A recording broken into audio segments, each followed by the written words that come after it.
Je me permets de vous interrompre parce que je voudrais qu'on puisse découvrir cet Afghanistan d'il y a 50 ans. Oui. On y voyait à l'époque des femmes souriantes entre elles qui se promenaient dans la rue, les jambes nues, en jupe, la tête découverte.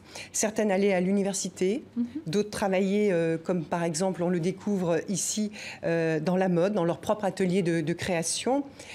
Vous, comment vous expliquez un tel revirement de la situation dans ce pays? Aujourd'hui, c'est l'image que l'on a des femmes en Afghanistan, c'est plutôt avec la burqa, ce long voile bleu qui les recouvre de la tête aux pieds. La faute à qui? La faute à la guerre, à la religion, aux traditions? C'est surtout la faute à la guerre, la violence. Quand il y a la guerre, la société se disloque. Enfin, je commence à parler du franglais là, mais je suis sûre que les auditeurs français comprendront. La société afghane, durant la guerre, durant n'importe quelle guerre, je crois que ça a été la même chose en France durant la guerre 14 et puis durant la guerre de 40, la société s'effrite. Il y a des gens qui meurent, il y a des gens qui disparaissent, il y a des gens qui s'enfuient, qui vont. Et donc, les principes fondamentaux d'une société disparaissent. Oui, pendant les guerres en France, les femmes étaient mobilisées pour l'effort de guerre. Elles travaillaient dans les usines, par exemple.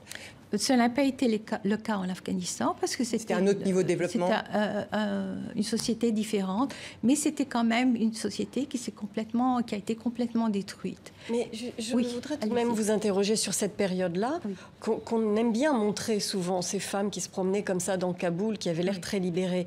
Ben, en fait, c'était pas non plus une réalité du pays dans son ensemble. C'était quand même la capitale. Il y avait quand même énormément de différences entre ce qui se passait dans les campagnes et à la ville. C'est très juste, c'est très juste. J'étais à Jalalabad il y a 2 ans pour fêter la Journée internationale de la femme et j'avais été accompagnée par un des oncles de mon mari qui est assez âgé. Et il a été frappé par le fait qu'il y avait tellement de femmes et de jeunes filles qui participaient à cette célébration.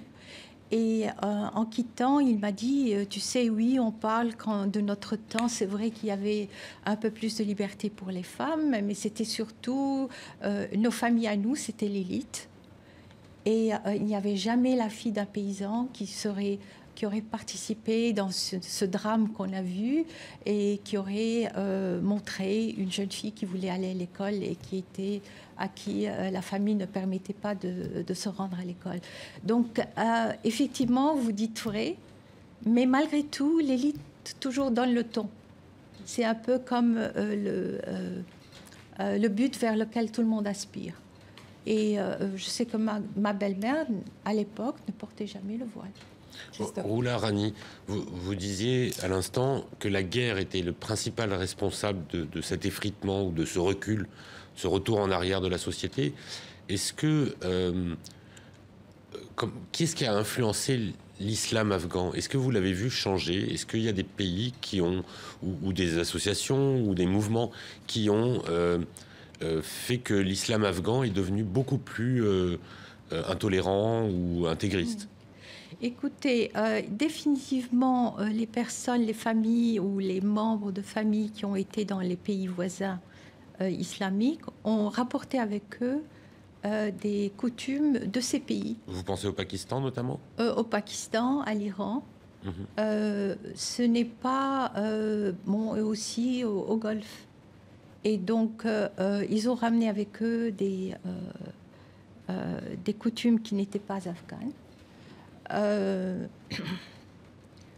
Ce n'est pas seulement ça, c'est aussi le fait que quand une société se disloque, on ne sait plus la différence entre le bien et le mal.